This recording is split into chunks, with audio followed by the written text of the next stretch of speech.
I'm going to read off Rick Saul's bio. He's going to be our next guest speaker. So Rick Saul is an experienced Main Street and mid-market business broker and currently in a mergers and acquisitions advisor. He's also a certified business intermediary. Prior to becoming a business broker, he worked 20 years in the real estate industry, specializing in residential, commercial, income property assets. Mr. Saul has consulted with entertainment icons, professional sports players, Fortune 500, and mid-market companies in Arizona, California, Texas, and Hawaii. I'm looking forward to hearing from Rick. Come on to the stage here and we'll go through some of the things that you've got for us. Hello, guys. A lot to live up to there, huh? Yeah, thank you, Nick. Again.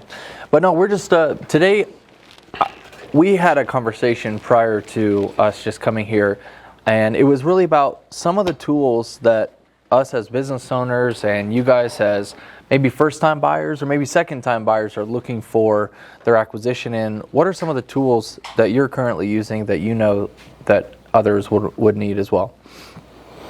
Well, getting right into it. Might as well. All right. No, we can go all. First, I would have to. I just mentioned to Lee. It's very hard to follow Lee's experience and speech and just all that. So I appreciate the opportunity. Yeah. So some of the tools I'd say.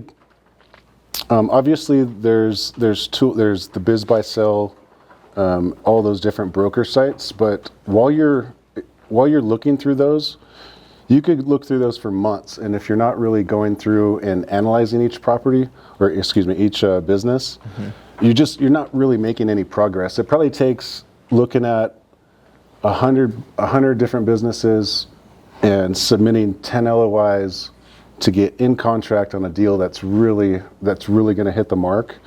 So one of the tools I use is dealanalyzer.io, I think it is, and that's really just a plugin for Biz Buy Sell and all the other broker sites or the syndicated sites. And you can cut and paste the financials from all those sites. It creates a spreadsheet of all the deals you're analyzing, and then the money math of like, okay, what's the multiple? What's the DCRS at for the debt service coverage? What's your cash flow? The number of years it's been in business, how many employees it has, all those kind of key markers that really is going to tell you whether or not it's a green light or whether you should just, cut ties and move on. So that one, you could look through all the businesses and talk to all the people you want about businesses and until you really get like their 3 years financials and aren't able to put it into a spreadsheet and weight those years, give each of those years the proper weighted value.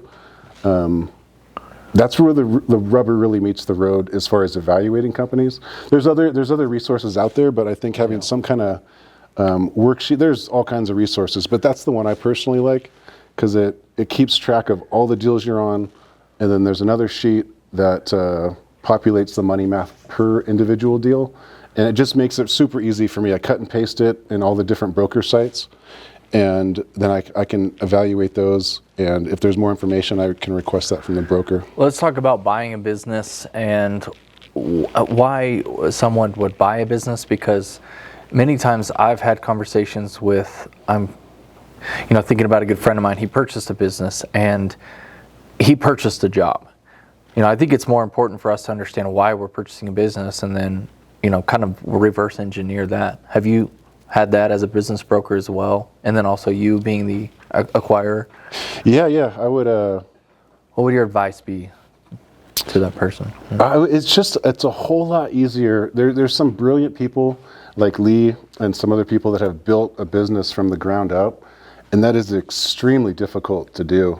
And right now with, you've heard this, I'm sure, elsewhere, but with all the baby boomers that have 20, 30, 40-year-old companies, you can step into their system, sometimes culture, and they're just looking to pass the torch to someone that's a good fit for their customers, their employees, and that's a huge head start than trying to create a company from scratch. That takes years and years where, you can, like Lacey said, you can collapse time, purchase the right company, and you're off to the races. Walk us through that term sheet negotiation and the ability to be able to purchase. But one other thing. Sure thing. Kind of coming from real estate, I was, just real quick, I was looking to stack duplexes, small multifamily, and I was looking at duplexes for $240,000. And this particular business I bought was $240,000, seller financed, and a duplex is going to offer me. I might make $400 or $500 a month if I'm lucky, not considering the repairs. And a $240,000 business. Last year we made $650 net with 2.6 gross. So just the $240,000 duplex to $240,000 business, it's night and day difference as far as what the potential is. So I can just pitch a tent and then own a business? Is that what you're saying? That can be difficult. No, that's interesting. Yeah. So where you place your capital, and then so walk us through again that negotiation, and then how when you're at that table, trying to secure a for sale by owner or being able to have a buyout or negotiate. How do you do that? I'd say the negotiations are a little bit more. The negotiations are not as much as there is, I would say, in real estate. A lot of it is identifying them. The numbers are the numbers. What you can negotiate with is maybe the terms, the structure of the deal. Yep. That's where the real magic happens. A lot of them, most all businesses that do sell, except higher end private equity, in the markets that we're most likely purchasing, 1 million to 5 million. Anything above that, you start to get a little bit more private equity, hedge funds type stuff, maybe up to 10, but you're still going to have some people that can pay a higher multiple than you. But between 1 and 5 is kind of that sweet spot, and that's a lot of retiring blue collar folks that are just looking to retire and kind of pass the torch, so to speak. But negotiation, I would say it's a lot of getting to know them, letting them get to know you, establishing rapport, letting them know that you're the best fit to move this ship forward. More so than negotiating is just establishing that you're the best fit. And then once that's set, oftentimes, if they've been in the business 30, 40 years, money's not their, and they don't want them, getting the most out of their exit is not their focus. It's they want to give it to the right person. And if they find the right person, they're more than likely, they're a little bit more flexible on the terms, the price. I mean, I think Alex and Christy, we're part of, we've spoke on some other deals before, and the right sellers will pass up on hundreds, thousands, millions of dollars to just pass it to the right person. So more so than negotiating, I think is just creating that rapport with the seller. But there's a little bit of a gateway to get through that with the brokers and kind of the inquiring into a deal to. Can you, sorry for the interruption, but can you walk us through the, how you are going to structure the magic? Because you just said there was magic to be had, but that's the term sheet. How do you structure different terms, or is it different per, for every different, every scenario? I would say every deal is very unique. You have to really, I would say that we really would like to find out what's motivating the seller and structure a deal that fits what they're looking to do. And sometimes they want to stay on. They want to have enough money to retire financially, maybe a little bit less stress, but they still want to be involved. Some people want to get up and go to the Philippines for the rest of their lives. So it's completely different, kind of based on the particular business seller, I would say. How do you put together the financial stack for an acquisition? And is it just directly to the bank, or do you put together a financial or a family office, or private equity? Who do you go for the capital? Me personally, right now, I prefer debt finance. Mm-hmm. This is just me personally, but I'd rather not give up equity to money. I'd rather save that value to give back to the employees. So rather than overstretching and have the cash flow any bit tight because we have outside equity money. Me personally, I lean more towards debt, but that's kind of expanding as opportunities and more acquisitions come on my plate. But me personally, I would prefer that, but a lot of folks, if you're looking to do a larger roll-up, it's hard to do that quickly without outside money. So if that's your goal and that's how you feel like you can create the most value, that's different, but it just depends how you want, where you're trying to get to. Have you lost deals because you've been slow, or the speed to acquisition? I've definitely lost deals because there's cash out there, with some good deals, or sometimes it's there was a paving company, asphalt paving company, and they wanted to sell someone that's already in the industry. They already know the ins and outs. They have that particular license. So sometimes it's cash. Sometimes it's they think someone else has a better fit, which that's okay. I see you brought some books here, and I know you have more resources that you typically utilize throughout your due diligence process for the acquisition of a business. Can you share with us some more of those resources? Yeah, so let's see, when you're talking to the brokers, the best way to find deal flow, in my opinion, at this kind of beginning level, is networking with different brokers, making sure they know who you are. I actually have a joint marketing agreement with a broker, so we create deal flow together, and sometimes him having that initial conversation, the seller has their defenses up a little bit less than an actual buyer. So that's worked out good for me. I'm purchasing like a small percentage of the properties that we're or the businesses that we're looking at. So that's he can list it otherwise. But I would say putting together like a personal resume, being able to present yourself well to the broker, but then also the seller. So that could be, if you're looking through Biz Buy Sell, but you don't have, things as simple as an email template that presents yourself well, a personal resume. If you have financing, what does that look like? And then why are you the best person for this business? And then try to get in front of that seller as soon as possible.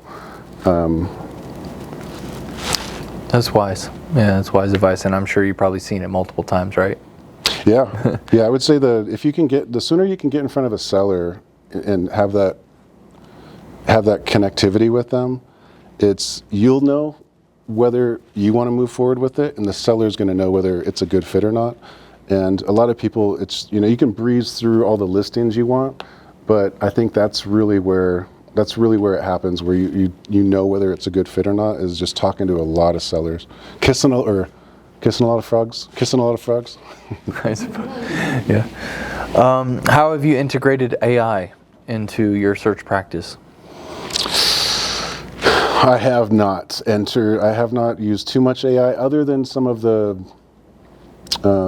No, I'd say I have not used AI too much, me personally. Not a problem. Wish I had a better answer for you, but not a problem. There's there's advanced technology out there. We partnered with a group called Socratic's AI. That was not a leading thing to promote another company, but there's other technologies that are out there too that are enabling you to be able to leverage financial data based on AI that is reading the data, so then it enables you as the buyer to say yes or no, whether it's a red or a green light, based on specific data points that it's being fed. So, we're excited to see where that technology goes, and obviously other companies that are running that race. The financial worksheets that you can find at dealanalyzer.ai is one of them. But once you know it's a deal and you want to move forward with it, the more you can find out in the beginning, because due diligence is expensive, quality of earnings is expensive, lawyers are expensive. So on a deal, you're probably going to spend between 15 to 50 grand in due diligence. So as comfortable as you can get with the numbers and that conversation with the seller as far as what all are you buying, what key employees are staying, all that due diligence, that asking the right questions, all of that stuff that you can do up front as much as possible with either yourself or I'm available. There's other people in this room that are perhaps available. It'll also save you in the long run, because once you get into a deal and contracts, lawyers, Q of E, it's expensive. Well, we all know that parable. It's like sharpen the axe and then just swing once and just you're done. Exactly. But it takes a long time to sharpen that axe, Yes. Let's end out here with some of these books you've got. Tell us more about these things. Again, I am 10 steps and decades behind Lee.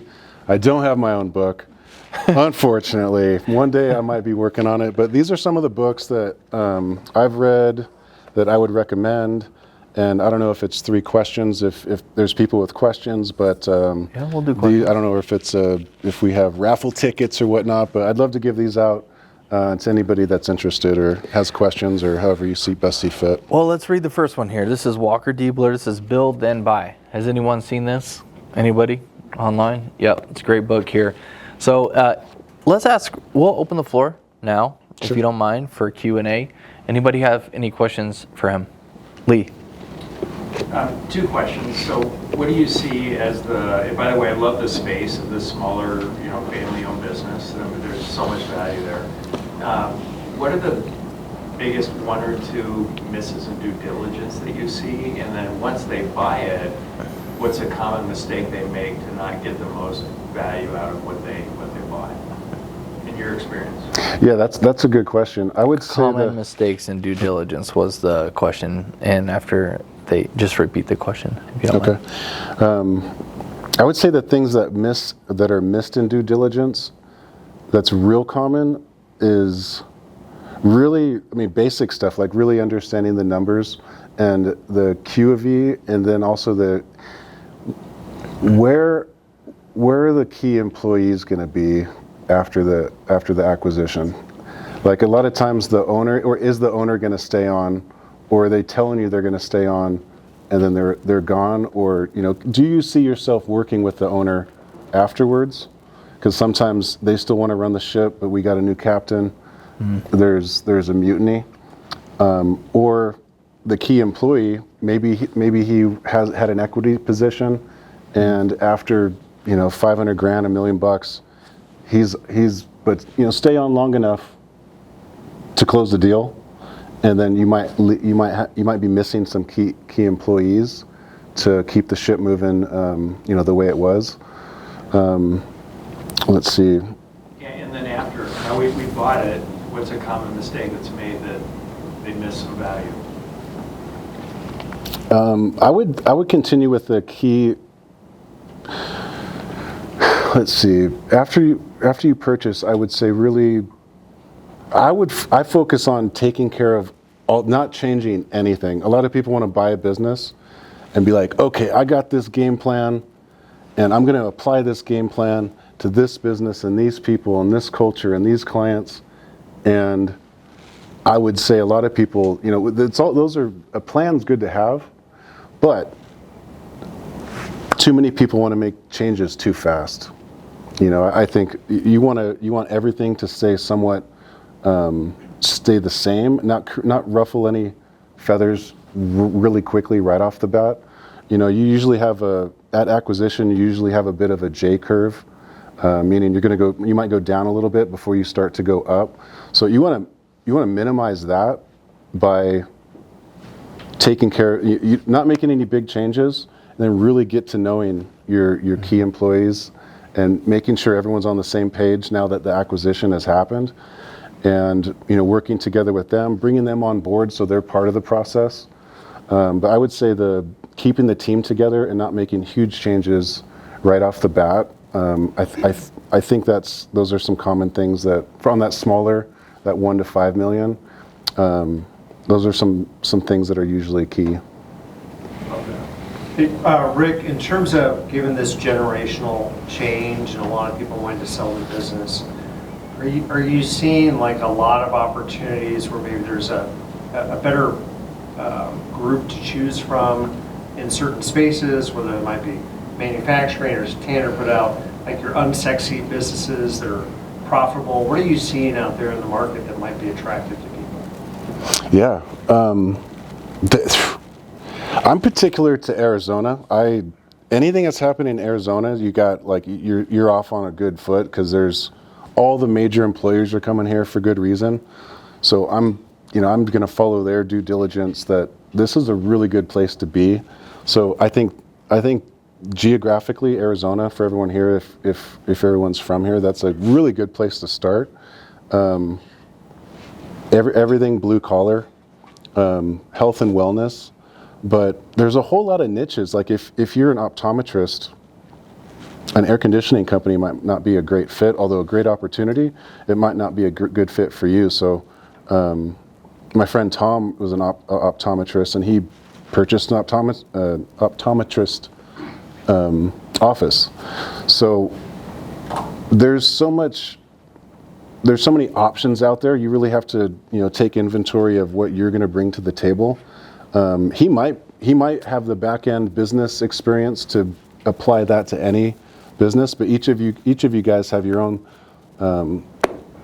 set qualities, things that you're good at, things that you're not good at. So one business might be a good fit for one person, but not necessarily somebody else. And there's so many small niche off the beaten path businesses that you've never heard of before. Like it's bizarre. There's everyone's looking for the blue collar. Everyone is looking for health and wellness, but there's so many niche things that are also available too. And those are the things that often go underlooked. You mentioned you started in real estate and then it's transitioned into business acquisitions. Aside from your duplex example where you could buy 240 versus 240, what were some other factors that caused you to switch from real estate into business acquisition? And also, how did that factor in which industries you chose to buy your companies in? That's a good question. So I wish I had 23 years experience in business acquisitions and then went to real estate for the tax necessity. I would just be so far ahead. But you can make money in real estate, but it's oftentimes unless you're establishing a really solid, culture and ongoing, team, it can be very transactional. So I think purchasing businesses gives you a little bit more leverage to create something, like Lee said, of value, and then there's much more potential in what you can actually make, which is like income. It's hard to cash flow. This is a good example. Multifamily and businesses, two totally different value indicators. You have a cap rate and you have a multiple, right? So a 5% cap rate would take 20 years for the company to pay itself back, right? 5% cap is going to take 20 years, 5 times 20 to get your money back, excluding the appreciation and some of the tax benefits. Well, a business that is a 3 multiple is going to pay, you're going to get that's three years earnings. So you're going to get your money back. If everything stays the same and you don't create more value, you're going to earn your money back in 3 years. So just the sheer value and how you have more control over, you don't have any control over how much multifamily goes up or down. That's just kind of what it is, where you have a lot more levers you can pull, things you can manipulate, people you can hire, other acquisitions that you can stack. So that was, looking at that, I think that's why I chose to just totally transition into business acquisitions. And I forgot your second question. Yeah, how did that factor? Obviously, you were an optometrist, right? So you're not going to go out and buy an optometry. Yeah. But, so how did that factor into the industries that you chose to buy in? I really like the blue collar. So the landscaping company we have, they service, it's like the multifamily. So we're actually serving the alternative to purchasing the multifamily apartments. But so Graystar, Mark Taylor, Highmark, all of those. So I had some relationships with real estate from previous, and just really saw the potential in it for me personally. I really like blue collar. Exterior construction is what we're looking at purchasing we're closing on a commercial pool company at the end of July.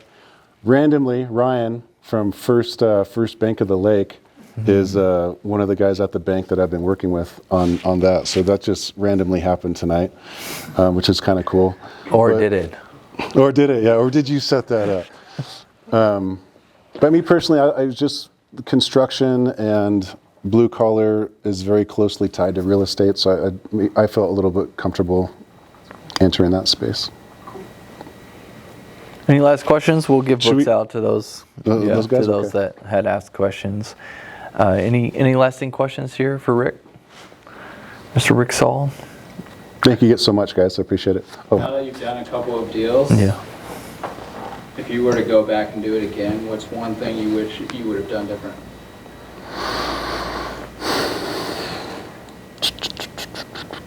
One thing I would have done different. Wish you had known. Wish I would have known. In the beginning, I would have spent a little bit more time with the due diligence and understanding absolutely everything of the quality of earnings, the real true due diligence that's kind of behind the scenes that you can't get from the seller, and also more support from the attorney side. Really building, working with a team from the beginning of attorneys, due diligence, quality of earnings, and those types of people to really build a team to do it with, rather than trying to do it all by yourself. I would say that would be a huge help. Well, thank you so much for being here and sharing with the crowd here your wisdom.